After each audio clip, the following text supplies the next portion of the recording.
Saya bernama Putri Rimo yang akan membawakan acara kita hari ini. Nah, ada pun topik kita hari ini yaitu tentang literasi kebudayaan lokal. Bersama saya ada narasumber yang terpercaya, mereka Mediana Sinulinga. Oke, kepada mereka kami persilakan untuk memperkenalkan diri dan menjawab pertanyaan Bu. Oke, terima kasih Bu Lamon. Ya, halo semuanya. Saya Reka Mediana Sinulinga, selaku guru sejarah di SMA Palu yang berbeda. Senang sekali Lamon diundang di acara podcast kali ini ya. Nah, Ibu dengan terima kasih juga berbagi pertama kalinya Ibu bisa diundang di acara podcast ini. Lama juga kita nggak pernah bertemu ya sebelumnya. Iya, Bu, belum pernah bertemu. Jadi, Ibu apa kabar, Bu? kalau Ibu puji doang saya, kamu sendiri bagaimana? Kamu udah baik-baik aja sih, Bu. Sama ya kalau soal itu. Oke, Bu. Jadi begini, Bu. Kita saya dengar-dengar dan saya baca dan diberikan dari muncul televisi, pemerintah sudah menggalakkan yang namanya literasi, Bu. Dan literasi ini salah satunya adalah literasi budaya yang ada di setiap sekolah-sekolah. Nah, menurut Ibu literasi budaya itu apa sih, Bu? Oke, kalau soal itu ya literasi budaya. Sebelum itu Ibu tanya dulu langsung sama kamu. Konsep dari literasi itu menurut kamu apa? Literasi itu menurut saya itu, Bu, membaca dan mengembangkan. Membaca dan mengembangkan ya. Iya, saya rasa juga banyak siswa khususnya ketika dikatakan literasi terpintas di pikiran mereka tuh membaca. Nanti ketika mereka membaca nanti menyampaikan, hanya sebatas itu. Nah, kalau sebenarnya kalau ditelusuri secara luas sebenarnya literasi itu banyak maknanya. Nah, apalagi apabila itu dikaitkan dengan budaya. Nah, emang kamu bisa baca budaya? Nah, nggak bisa kan? Jadi kalau dimaknai ke sana, literasi budaya ini nanti akan mengarah kepada bagaimana kemampuan siswa itu bisa memahami bahkan menghargai nantinya budayanya. Itu juga bermasuk bagian dari literasi budaya. Ketika seseorang itu mampu menghargai budayanya, itu sudah masuk cakupan dari pengertian dari literasi budayanya. Dan lalu ketika siswa itu juga mampu menerapkan rasa kecintaan kebudayaan yang dia miliki, itu juga masuk dalam literasi budaya. Jadi sepintas kalau dikatakan literasi budaya, kita nggak bilang membaca budaya, iya, menulis budaya. Memang hanya sebatas itu tanpa kamu harus aplikasikan ke kehidupan kamu gitu.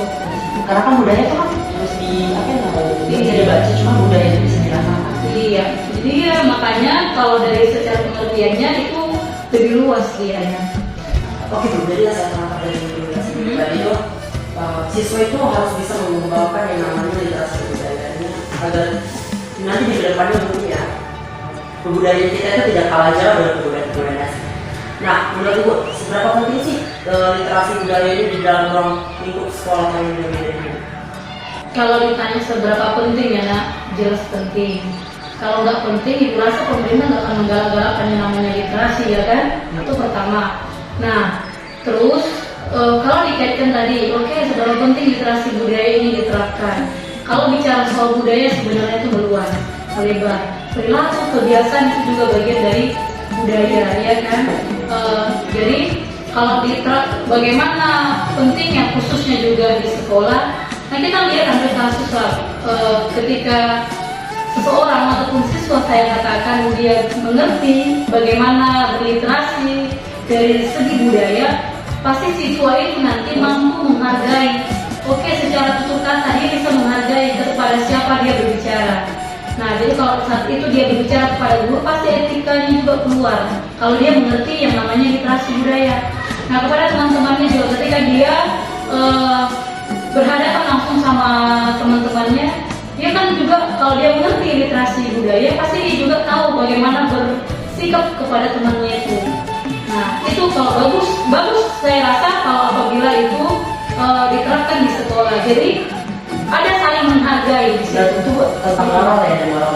Iya, jadi lebih unggul. Jadi rasa etika moral siswa itu nanti terlihatlah dia ketika siswa itu mampu mengembangkan yang namanya literasi budaya khususnya di sekolah. Jadi bagus nanti mengarah ke sananya. Etika moral dari siswa itu akan terlihat.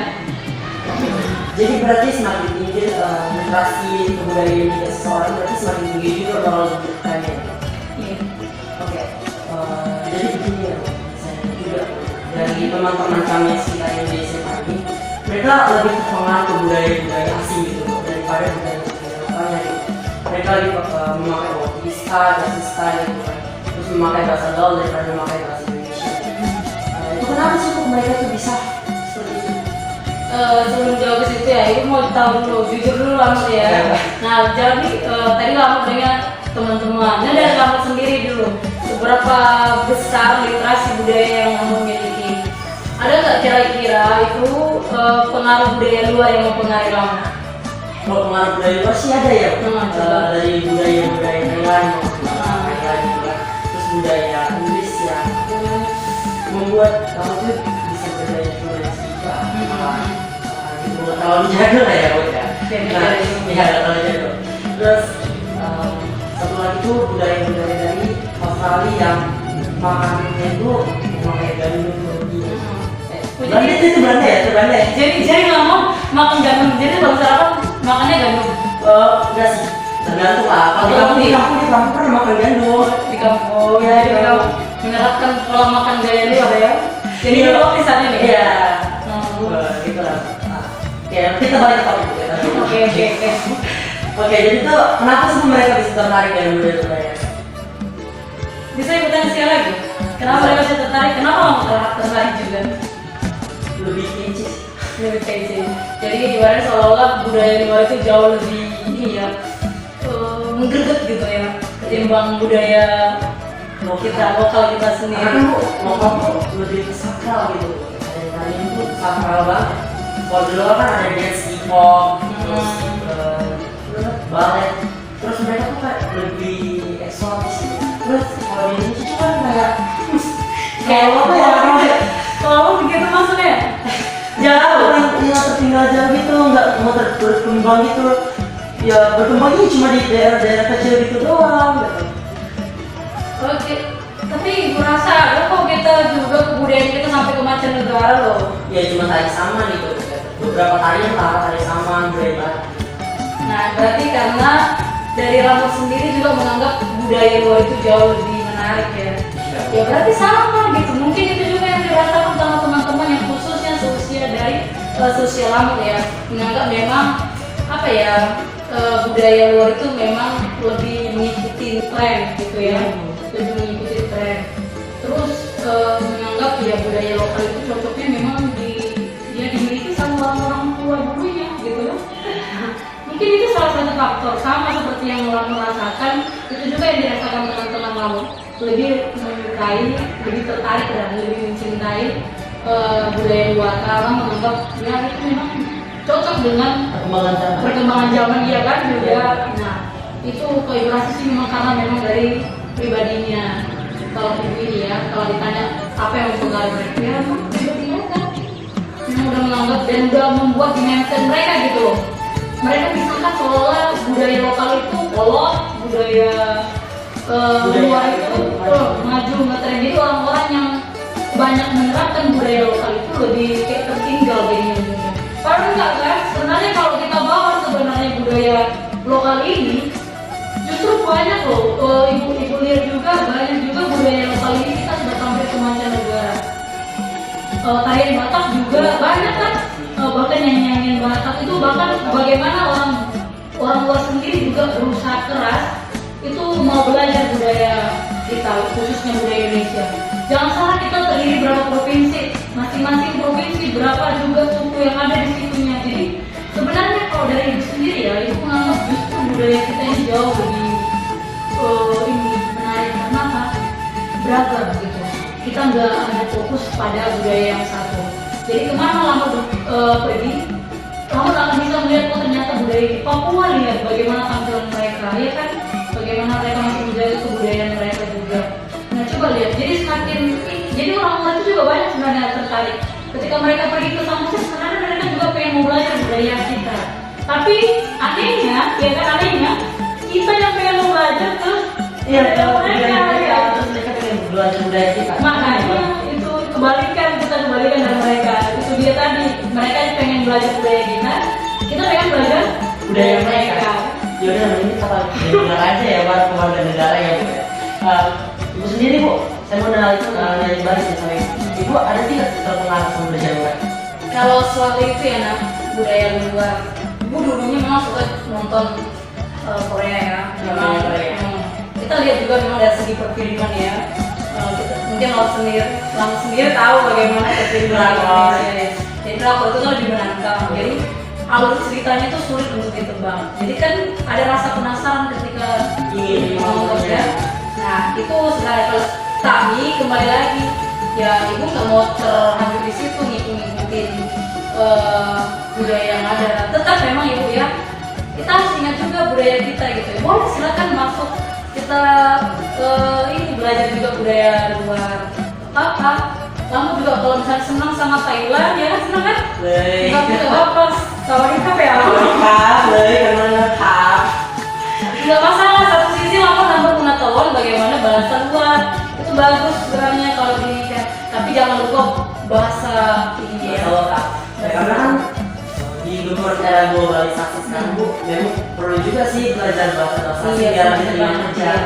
Apalagi Indonesia juga karena kurangnya bahasa itu jadi banyak penggunaan. Bagus nih. Oke bu, jadi solusi bagi kami yang generasi muda ini apa sih bu biar kami itu bisa lebih sadar gitu akan budaya lokal daripada budaya asing? Ibu rasa gini ya. Pertama tadi memang kan kita mau tanamkan ke masyarakat ini khususnya untuk golongan kaum muda-muda kan. Nah, jadi karena memang awal mulanya mereka itu meninggalkan budaya yang ada karena lebih tertarik sama budaya luar. Jadi memang solusinya yang paling utama itu harus mengubah mindset mereka. Bagaimana mereka harus bisa memang ditanamkan jadi mindsetnya. Ya, saya tinggal di Indonesia, saya tinggal budaya di Indonesia, dan saya juga punya keberagaman yang ada di Indonesia baik dari segi bahasa ataupun dan lain sebagainya. Nah itu sebenarnya harus mindsetnya dulu, harus ke pribadinya dulu, memang refleksi diri. Dia benar-benar memang meninggalkan budayanya atau memang ada rasa keinginan. Nah, bagaimana supaya buat budaya kita yang tadinya budaya lokal yang dianggap sebagai budaya yang jadul, kita kembangkan, yuk kita kembangkan gitu. Jadi seolah-olah seperti yang Mahmud ceritakan tadi, kayak kesannya budaya lokal itu kayak nampak tertinggal gitu kan. Nah mindset itu mau kita ini, jadi perlu, ibu rasa ini ya, perlu budaya ini kita kembangkan. Kalau nggak salah, ada ya tari-tarian dia yang ini memadukan. Oh, memadukan tradisional modern. Iya, ada kan? Ada, itu karyanya outfitnya ini. Nah itu boleh juga. Jadi kita bisa susut-susutkan gitu biar kesannya nggak terlihat ini lagi. Ya. Jadi itu juga bisa satu jadi untuk menarik daya tarik dari seseorang itu. Nah itu bisa dibuat. Saya rasa juga di pelajaran-pelajaran SBK ada yang kayak tarian kreasi kalau nggak salah. Kreasi. Iya kan? Nah itu mengkreasikan dari budaya yang lain. Itu bagus sebenarnya kalau dikembangkan untuk meningkatkan rasa kebosanan yang dianggap orang-orang budaya lokal itu jadi kesakral bawaannya. Seolah kita lagi ini kan ada uang, ya kan? Belum memanggil arwah dari moyang ya bu. Nah seharusnya itu perlu karena berhubung kita masuk yang namanya ke era zaman globalisasi dengan berbagai perkembangan teknologi yang ada, yuk silakan kita gunakan teknologi itu gitu. Bagus itu tarian kreasi itu dan kita gunakan. Mari kita publis juga. Selama punya media sosial enggak gitu, punya kan? Coba di publis gitu, baik itu di TikTok, baik itu di IG, di Facebook. Nah silakan, nggak apa-apa. Mungkin ini apa ya? Lama buat ibaratnya budaya yang tadinya nampak kayak tertinggal, kayak kolot gitu yang seperti lama katakan. Coba lama buat budaya ini kayak mengarah ke inovatif gitu. Banyak khususnya kayak gitu. Jadi cara kita mengkreasikannya sih karena kembali untuk menarik daya tarik khususnya dari golongan muda. Mantra ya. Iya boleh aja sih sebenarnya. Terus memang sih sebenarnya dari segi bahasa juga ya kita banyak kali ibu perhatikan juga anak-anak muda yang tertarik bahkan harus beberapa kata ya bahkan harus beberapa kata bahasa anak muda ibu nggak ngerti. Ya, Karena juga ibu jadi belajar gitu singkat-singkatan kata. Jadi ketika siswa itu bilang bilangan itu ibu langsung tahu oh iya ini artinya makanya ya kan banyak terkadang sesuatu buat singkat-singkatan. Jadi kalau kami juga sebagai guru jadi belajar jadinya apa sih mengarah iya jangan-jangan singkatan itu kan mengingatkan kami nggak tahu, makanya kami juga perlu belajar. Tapi sebenarnya sama kita punya bahasa persatuan seharusnya ya kan. Iya, bahasa Indonesia. Bahasa Indonesia tapi jarang digunakan, lebih dianggap yang gaul itu bahasa-bahasa ini singkatan. Oke Bu, terima kasih Bu atas waktunya nanti. Kesimpulan yang dapat saya ambil dari sini ya buat teman-teman kita sekalian, kita tuh harus menggunakan yang namanya literasi budaya di diri kita sendiri, bahkan di lingkungan kita. Karena budaya lokal itu lebih penting dan harus dikembangkan. Karena dengan begitu budaya-budaya kita itu tidak akan hilang. Awal mula membentuk Indonesia itu hanya karena budaya gitu. Oke, sekian dari podcast kita hari ini ya teman-teman. Saya masih Rewa wawancara dari SMA Palu Medan. Pamit undur diri. Tunggu kami di podcast literasi. Salam literasi. Ayo membaca. Yes, yes, yes. Dadah. Dadah.